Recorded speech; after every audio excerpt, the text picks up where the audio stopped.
Nilagdaan na ni Pangulong Ferdinand R. Marcos Jr. ang bagong batas na layong makamit ang mas ligtas na nuclear energy para sa Pilipinas. Ang detalye ihatid ni Zai Chua.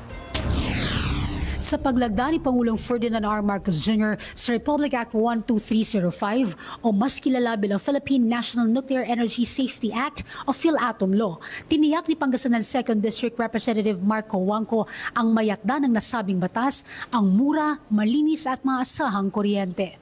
Isang makasaysayang hakbang tungo sa mas malinis, masabot kaya, ligtas at responsableng paggamit ng nuclear energy sa bansa.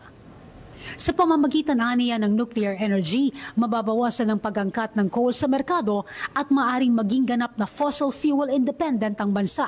Naniniwala rin ang mambabatas na ang nuclear power ang solusyon sa krisis sa enerhiya at kahirapan sa bansa. Nakapaloob sa batas ang pagtatatag ng Philippine Atomic Energy Regulatory and Safety Authority o PhilAtom, isang independent agency na tagapangasiwa ng lahat ng nuclear at radiation sa bansa at titiyak na nakasusunod ang bansa sa pinakamataas na pandaigdigang pamantayan na itinakda ng International Atomic Energy Agency. Titiyakin din ng batas na gagamitin lang ang nuclear energy sa mapayapang layunin. Mahigpit na ipagbabawal din ang paggawa ng mga nuclear explosive o radiological weapons. Tumaas naman ang suporta ng publiko para sa nuclear energy.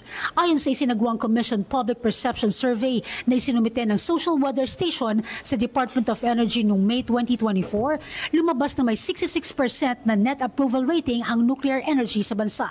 Mas mataas kumpara sa 62% noong 2019. Ito ay sa gitna ng usapin sa Bataan Nuclear Power Plant. Sakop ng survey ang buong bansa, kabilang ang lalawigan ng Bataan.